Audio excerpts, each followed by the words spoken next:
tapi MBA na singkatan mantan budak Angon alias pendeta. Ya kan, pendeta budak Angon. MM-nya mantan misionaris. Pendidikan sekolah Alkitab saya di 7 negara. Jadilah di Islam masantren. Yang pertama saya mengambil STT, Sekolah Tinggi Teologi di Beijing. Yang kedua di Belanda, ketiga di Vatikan, keempat di Jerman, kelima di Australia, keenam di Venezuela, ketujuh di Korea. Kena orang Korea sebenarnya. Dan selama 6 bulan saya dididik di Amerika, tepatnya di Boston, untuk mengikuti strategi misionaris. Sepulang dari Amerika kembali ke Indonesia, bergabung dengan Dewan Gereja Indonesia dengan tugas untuk menghancurkan Islam atau untuk mengkristenisasikan Indonesia.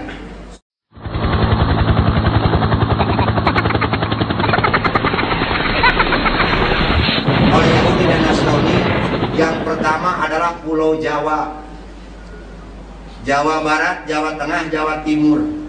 Kenapa ketiga pulau ini sasaran pertama harus hancur oleh Yahudi dan Nasrani?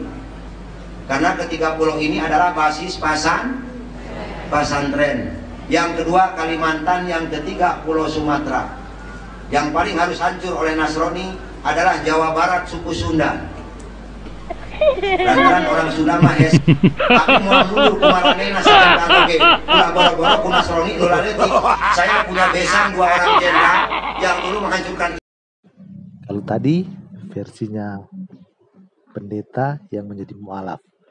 Coba lihat yang versi ini. Nama Muhammad Yasin adalah nama yang diberikan orang tua saya. Karena keluarga saya keluarga muslim yang taat beragama, keluarga muslim yang taat luar biasa, tidak pernah meninggalkan sholat, tidak pernah meninggalkan puasa. Itu keluarga saya. Kenapa? Karena keluarga saya terdiri daripada tokoh agama Islam. Bahkan saya pernah mengajar madrasah di Madrasah Ibtidaiyah Hidayatul Atfal Kampung Kelapa, Citayam, tempat paman saya ngajar di situ. Bahkan paman saya itu seorang tokoh agama Islam, dia punya madrasah, saya mengajar di situ, saudara. Nah, saya berpikir orang Kristen itu haram, orang Kristen itu najis. Saya menganggap orang Kristen itu tidak sempurna, karena adalah saya benci dengan kekristenan pada saat itu, saudara. Nah, yang membuat saya benci orang Kristen adalah apa? Al-Quran mengatakan inna dina indallahi Islam, sesungguhnya agama yang paling sempurna di sisi Allah yaitu agama Islam. Saya menganggap orang di luar agama Islam itu nggak sempurna, termasuk Kristen. Jadi saya pada saat itu benci sekali dengan orang-orang Kristen. Bahkan di hati saya itu, saudaraku yang dikasihi Tuhan, saya ingin mengislamkan beberapa pendeta supaya pendeta itu bisa masuk Islam. Sejak kecil orang tua saya itu sudah menanamkan pendidikan agama Islam kepada saya. Saya dimasukkan sekolah Madrasah Ibtidaiyah usia 6 tahun. Dari Madrasah Ibtidaiyah tamat Sanawiyah 3 tahun. Dari Sanawiyah masuk lagi Aliyah 3 tahun. 12 tahun saya belajar pendidikan agama Islam. Dari Madrasah Ibtidaiyah, Madrasah Sanawiyah, Madrasah Aliyah, bahkan ditambah lagi dengan ilmu pengajian lain. Saya pernah belajar di Madrasah Ibtidaiyah, saya pernah belajar di Madrasah Sanawiyah Matlaul Anwar, Pabuaran, Bojonggede. Bahkan saya pernah masuk pesantren yang ada di Jelebut, yaitu Pondok Pesantren Al-Fiqoriyah. Bahkan saya pernah lagi masuk pesantren Nurul Huda yang ada di Ratu Jaya. Bahkan saya masuk lagi pesantren yang ada di Bogor, yaitu pesantren Gunung Putri.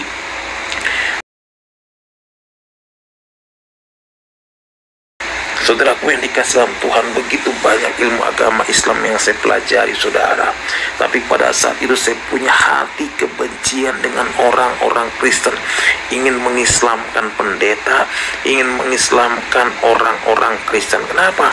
Karena saya pernah mendengar dari guru ngaji saya, jika kamu bisa memerangi orang kafir itu sampai dia masuk Islam, maka kamu mendapat 70 pahala 70 bidadari, katanya.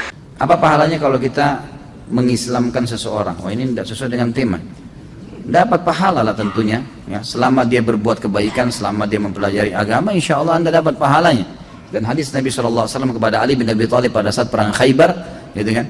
Hai Ali, jalanlah dengan tenang menuju ke mereka, ke orang-orang Yahudi itu, lalu tawarkan mereka Islam. Kalau mereka nolak, tawarkan mereka jizyah. Kalau mereka nolak, tawarkan mereka untuk ya perang, gitu kan? Itu menurut guru ngaji saya. Dan akhirnya apa? Saya berpikir bagaimana caranya supaya ada orang Kristen yang masuk Islam oleh saya. Saya berusaha pada saat itu. Saya datengin pendeta. Kenapa saya cari pendeta? Karena pendeta itu kan jemaatnya banyak. Nah sekarang satu orang aja masuk Islam itu 70 pahala 70 bidadari. Nah kalau sampai satu gereja masuk Islam, saya punya berapa bidadari kira-kira, saudara? Nah disitulah pada saat itu saya berusaha ingin mengislamkan pendeta. Bahkan saya benci yang namanya kekristenan.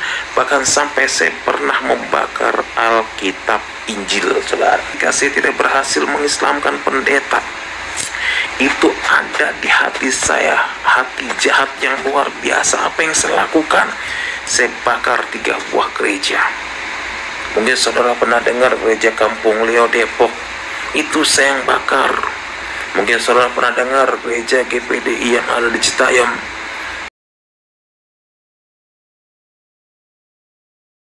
Pendeta Edi Tengkano, itu saya yang bakar. Bahkan gereja Bojonggede pun itu saya yang bakar, saudara. 3 buah gereja saya bakar bersama dengan rekan-rekan saya, bersama dengan santri-santri saya. Kenapa saya bakar gereja? Mungkin dengan adanya saya membakar gereja, akan ada orang Kristen untuk masuk Islam, menyerahkan diri, mengucap 2 kalimat syahadat. Saya tunggu 1 hari, 1 minggu, sampai 1 bulan, nggak ada orang Kristen yang datang menyerahkan diri kepada saya. Dan apa? Saya survei gereja yang saya bakar, saudara. Ternyata apa? Ketika saya survei gereja yang saya bakar, saudaraku yang dikasih dalam Tuhan, itu orang Kristen pada nyanyi-nyanyi di gereja yang dibakar. Saya berpikir orang Kristen ini, maaf kata saudara, orang Kristen ini aneh, saya bilang. Kok gereja dibakar, mereka nyanyi-nyanyi, senang-senang. Ternyata apa? Mungkin mereka dibalik pujian, dibalik nyanyian itu mereka berdoa, Tuhan, Engkau jamah hati orang yang membakar gereja. Dan inilah saya, salah satu korban doa, saudara.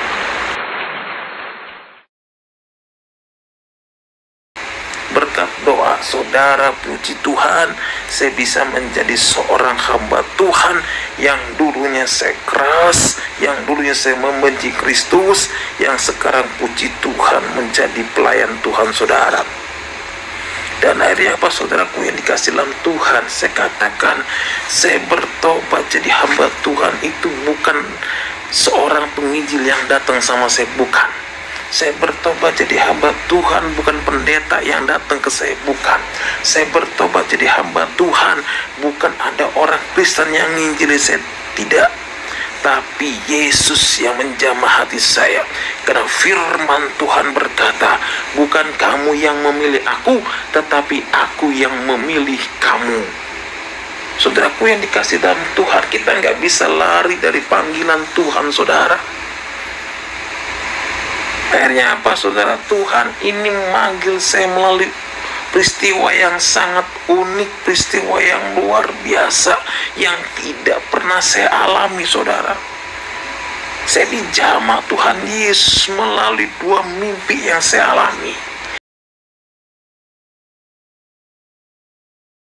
Dan mimpi ini berturut-turut, saudara. Yang pertama apa?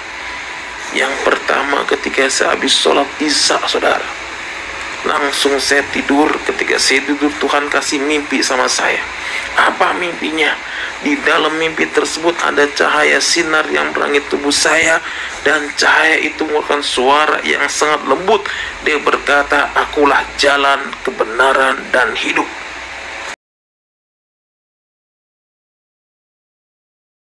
Tidak ada seorang pun yang datang kepada Bapa kalau tidak melalui aku. Saya nggak pernah mendengar ayat ini. Ini mimpi yang saya alami, saudara. Akhirnya saya terbangun dalam tidur saya. Ketika saya terbangun dalam tidur, saya seolah-olah ini mimpi nyata. Karena sekujur tubuh saya penuh dengan keringat, saudaraku yang dikasih dalam Tuhan. Dan akhirnya saya masuk ke kamar mandi, saya ngambil air sembahyang, saya sholat. Habis sholat pas jam 4 saya mau bangun sholat subuh. Ayat yang saya mimpikan ini terngiang-ngiang di telinga saya, selalu teringat terus oleh saya. Ngajar ngaji saya teringat ayat mimpi itu. Mau jadi imam saya teringat mimpi itu. Terus saya dihantui oleh mimpi itu. Bahkan 3 kali berturut-turut mimpi itu selalu menghantui saya. Dan akhirnya saya coba-coba bertanya kepada paman saya, seorang kiai. Saya bilang, paman, saya mau tanya sama paman. Tanya apa Yasin, silakan. Begini paman, saya pernah dikasih mimpi. Di dalam mimpi tersebut ada cahaya sinar yang menerangi tubuh saya. Dan cahaya itu mengeluarkan suara yang sangat lembut. Dia berkata, akulah jalan, kebenaran, dan hidup. Tidak ada seorang pun yang datang kepada Bapa kalau tidak melalui aku. Apa artinya ini paman? Paman saya hanya bisa bilang, coba Yasin, kau buka Al-Quran yang jumlahnya 6.666 ayat, yang terdiri daripada 30 juz 114 surah. Saya gali Al-Quran, saya buka, nggak ada. Lalu saya bilang lagi kepada paman saya bilang, saya sudah buka Al-Quran, ini nggak ada, nggak ketemu ayat ini adanya di mana. Terus paman saya bilang, kamu punya guru ngaji, datang ke guru ngaji kamu. Akhirnya saya datang ke guru ngaji saya karena saya penasaran dengan mimpi ini. Saya tanya sama guru ngaji saya bilang, Abah, saya pernah dikasih mimpi. Di dalam mimpi tersebut ada cahaya sinar yang menerangi tubuh saya, dan cahaya itu mengeluarkan suara yang sangat lembut. Dia berkata, akulah jalan, kebenaran, dan hidup. Tidak ada seorang pun yang datang kepada Bapa kalau tidak melalui aku. Apa artinya ini Abah? Guru ngaji saya bilang, Yasin, kamu lakukan sholat istikharah, karena ini mimpi dari setan katanya. Sekarang kamu pulang, ambil kembang 7 rupa ke sini. Mati saya, Abah, saya datang ke sini mau tanya mimpi, bukan kembang 7 rupa. Dan akhirnya saya kasih kembang 7 rupa kepada guru ngaji saya. Saya disuruh mandi air kembang, saudara. Dan akhirnya saya pulang, katanya, insya Allah tidak dihantui. Ketika saya pulang dari rumah, guru ngaji saya itu bukannya malah hilang, malah menjadi-jadi. Akulah jalan, kebenaran, dan hidup. Tidak ada seorang pun yang datang kepada Bapa kalau tidak melalui aku. Ini terus terngiang-ngiang di telinga saya, saudaraku yang dikasih dalam Tuhan. Dan akhirnya apa? Saya kembali lagi ke guru ngaji saya, Abah, saya bilang, ini nggak hilang-hilang. Mimpi yang saya alami selalu menghantui perasaan saya. Maksudnya apa ini Abah? Terus guru ngaji saya bilang, Yasin, sholat istikharah, minta petunjuk ke Kanjeng Gusti Allah. Istikharah beda dengan sholat tahajud, saudaraku yang dikasih dalam Tuhan. Artinya istikharah itu minta petunjuk. Akhirnya saya sholat istikharah, bangun tengah malam, saya ambil sembahyang, saya sholat 4 rakaat. Saya berdoa, Robbana atina fid dunya hasanah wa fil akhirati hasanah wa qina azabannar. Saya langsung berdoa, ya Allah, ya Rabb, apa makna mimpi ini buat saya ya Allah? Karena mimpi ini selalu menghantui perasaan saya, karena mimpi ini selalu terbayang-bayang terus oleh saya ya Allah. Tolong tunjukkan makna mimpi ini buat saya ya Allah. Dan akhirnya habis sholat istikharah, saudaraku yang dikasih dalam Tuhan, saya tidur. Ketika saya tidur, Tuhan kasih mimpi yang kedua kepada saya, saudara. Apa mimpi yang kedua? Di dalam mimpi yang kedua saya bertemu dengan seorang yang wajahnya bersih, bercahaya, berjubah putih, sambil membawa domba dan tongkat. Dengan suara yang sangat lembut dia berkata, "Hai anakku, jika engkau menemukan ayat itu, engkau harus ikut aku dan pikul salib." Saudaraku yang dikasih dalam Tuhan, saya pikir dan saya terbangun dalam tidur, saya berpikir, ya Allah, kok dalam bulan-bulan ini kok saya mimpi yang aneh-aneh, pikul salib lah apa dan sebagainya. Apa ini ya Allah maksudnya? Dan akhirnya saudaraku yang dikasih dalam Tuhan, memang firman Tuhan berkata, bukan kamu yang memilih aku, tetapi aku yang memilih kamu. Saudaraku yang dikasih dalam Tuhan, mimpi ini terjadi nyata dua-duanya oleh saya ketika saya mendapat undangan untuk menyampaikan ceramah agama Islam, saudara. Saya berangkat bersama dengan santri saya dalam perjalanan ingin menyampaikan ceramah agama Islam di daerah Rawadenok, saudaraku yang dikasih dalam Tuhan, daerah Jembatan Serong, saudara. Tiba-tiba Tuhan izinkan dalam perjalanan, maaf kata, saya pengen buang hajat besar, saudara. Saya bilang sama santri, saya berhenti ini mobil sebentar, cari di rumah penduduk ini yang ada WC. Karena pada situ, maaf kata, daerah kampung itu kebanyakan jamban, saudara. Santri saya cari, dia lapor lagi ke saya, Ustaz, di rumah penduduk ini nggak ada WC, yang ada jamban. Saya bilang, Masya Allah, saya bilang, kalau saya buang hajat di jamban, maaf kata, saya kan pakai baju komis. Kalau pakai baju komis kan dibuka semuanya, nanti kayak Tarzan dong nantinya. Saudaraku yang dikasih dalam Tuhan, akhirnya apa? Saya turun dari mobil pribadi saya lihat ada rumah yang begitu besar mewahnya. Saya berpikir pasti rumah ini ada WC-nya. Akhirnya saya saya pengen numpang buang hajat besar. Saya masuk ke rumah tersebut, saya ngucapin kalimat Assalamualaikum, Assalamualaikum, Assalamualaikum 3 kali. Saya ngucapin kalimat Assalamualaikum, nggak dijawab. Ini saking mulesnya perut saya gedor-gedor pintu. Yang punya rumah keluar, dia berkata, "Pak, ada apa gedor-gedor rumah saya?" Langsung saya bilang, "Mohon maaf Ibu," saya bilang, "saya ini Ustadz guru agama Islam menyampaikan ceramah agama Islam. Di penduduk ini kebanyakan jamban, gak ada WC. Kalau Ibu punya WC, izinkanlah saya numpang buang hajat besar." "Oh ada Pak, silakan masuk saja Pak."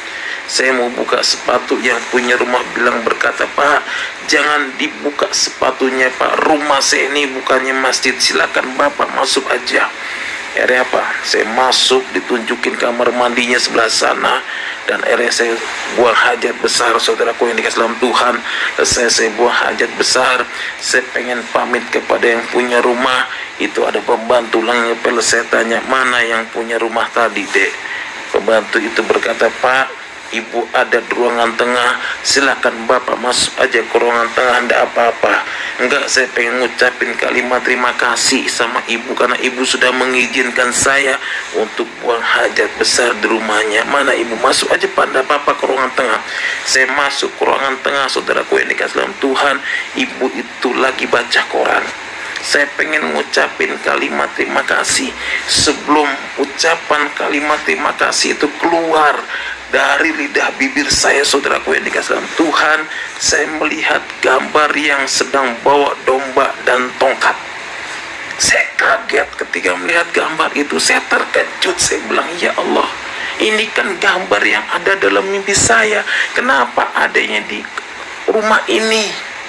Saya nggak tahu kalau itu rumahnya orang Kristen. Kalau dia tahu di rumahnya orang Kristen, saya nggak jadi buah hajat besar, saudara. Itu saking saya bencinya dengan orang-orang Kristen.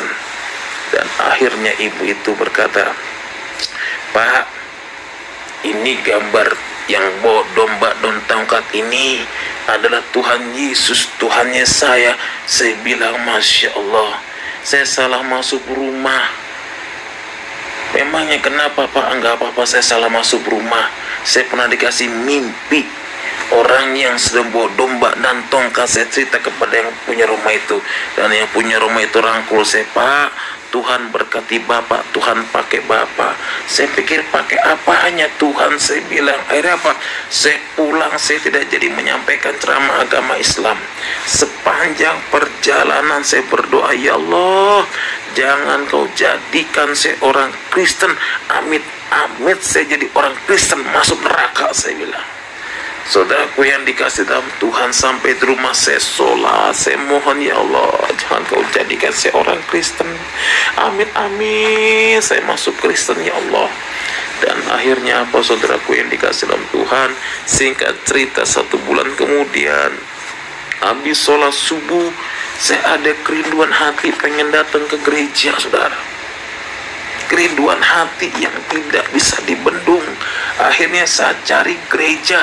Gereja yang pertama saya datang adalah gereja yang saya bakar di Citayam. Saya masih pakai sarung, saya duduk di belakang. Ketika saya duduk di belakang, saudara, ada lagu yang sangat menyentuh hati saya. Apa? Roh Kudus hadir di sini, mengalir di bait suci. Itu saya merinding, saudara. Selesai lagu itu dinyanyikan, pendeta naik ke atas mimbar, dan pendeta itu berkata kepada jemaatnya, mari sama-sama kita buka Alkitab kita. Apa yang dibuka? Akulah jalan, kebenaran, dan hidup. Tidak ada seorang pun yang datang kepada Bapa kalau tidak melalui aku. Saudaraku yang dikasih dalam Tuhan, ketika pendeta dengar saya bacakan khotbah seperti itu, saya kaget luar biasa. Saya terkejut, ya Allah, ini kan ayat yang ada dalam mimpi saya, yang saya cari-cari di Al-Quran, nggak ada. Saya bilang, kenapa ada di orang Kristen? Saya bilang, ayatnya orang Kristen, Alkitabnya orang Kristen, saya benci. Saya bilang, kenapa sebelum saya kenal Tuhan Yesus, saya orang yang paling jahat membakar gereja, orang yang paling jahat membakar Alkitab Injil, saudara. Saudaraku yang dikasih dalam Tuhan, akhirnya apa? Selesai pendeta itu khotbah, pendeta berkata, saudaraku yang dikasih dalam Tuhan, saya mengundang saudara yang pertama kali hadir datang ke gereja ini, silakan maju ke depan. Karena saya merasa saya orang yang pertama kali datang ke gereja itu. Akhirnya apa? Saya maju ke depan. Ketika saya maju ke depan, itu pendeta tumpang tangan, dia berdoa bersama dengan jemaatnya. Mari sama-sama kita tumpang tangan, kita berdoa buat anak Tuhan yang pertama kali ke gereja. Ketika saya ditumpangin tangan, itu pendeta nyanyi lagu yang luar biasa. Lagunya saya ingat betul, saudara. Mengalirlah kuasa Roh Kudus, mengalirlah di tempat ini. Ketika saya dengar lagu tersebut, saya menangis luar biasa. Ketika saya menangis, saya teringat membakar gereja. Ketika saya menangis, saya teringat membakar Alkitab. Ketika saya menangis, saya teringat ingin mengislamkan pendeta. Dan pendeta itu habis doakan saya, dia peluk saya, dia berkata, Pak, Tuhan berkati Bapak, Tuhan pakai Bapak. Saya teringat kalimat Tuhan pakai ketika saya buang hajat besar, saudara. Dan ketika saya di gereja, dan tiba-tiba ada omah-omah menghampiri saya, Pak, Tuhan berkati Bapak, Tuhan pakai Bapak. 3 kali kalimat Tuhan pakai, saudara. Saudaraku yang dikasih dalam Tuhan, akhirnya habis dari gereja saya pulang, saudara. Ketika saya pulang, yang namanya guru agama Islam, saudaraku yang dikasih dalam Tuhan, saya cuci kaki saya dengan tanah 7 kali, air 7 kali, sabun 7 kali. Saya berdoa taubatan nasuha, ya Allah, saya nggak mau ke gereja lagi, karena gereja punyanya orang kafir. Saya bilang, saudaraku yang dikasih dalam Tuhan, karena firman Tuhan berkata, bukan kamu yang memilih aku, tetapi aku yang memilih kamu. Kita nggak bisa lari dari panggilan Tuhan, saudara. Saudaraku yang dikasih dalam Tuhan. Dan akhirnya selama 1 bulan penuh, saya datang ke gereja, saudara. Setiap minggu saya ke gereja sembunyi-sembunyi. Ada pepatah mengatakan, walaupun bangkai disembunyikan di mana, pasti baunya akan kecium juga, saudara. Dan saudaraku yang dikasih dalam Tuhan, saya ketahuan ke gereja oleh keluarga saya, oleh paman saya. Ketika saya pulang dari gereja, disitulah terjadi malapetaka buat saya. Saya harus mengalami penganiayaan yang luar biasa. Saya harus diusir oleh keluarga, bahkan saya harus disiksa oleh keluarga saya. Saudaraku yang dikasih dalam Tuhan, saya harus disiksa, dicambuk oleh keluarga saya, dan diusir oleh keluarga saya, karena saya menerima Yesus sebagai Tuhan Juru Selamat saya pribadi.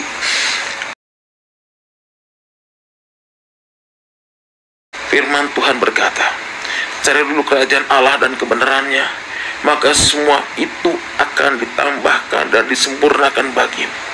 Ketika saya diusir, saya sempat menjadi seorang gelandangan, tidur dari emperan ke emperan, dari toko ke toko saya alami. Bahkan saya ingat betul, kalau saya mau makan siang, ada yang namanya pendeta Dr. Suradi. Dia menampung para pemulung makan gratis. Saya datang ke situ makan bersama-sama dengan pemulung. Seorang guru agama Islam, saudara. Ketika dia terima Yesus, harus mengalami penderitaan yang luar biasa, harus menjadi seorang gelandangan.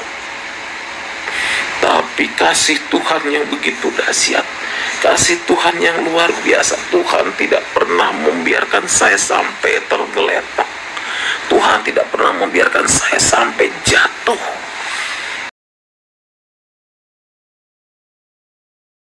Akhirnya luar biasa, Tuhan pertemukan saya dengan seorang ibu yang baik hati, yang saat ini menjadi ibu rohani saya, yaitu Ibu Els Rombot.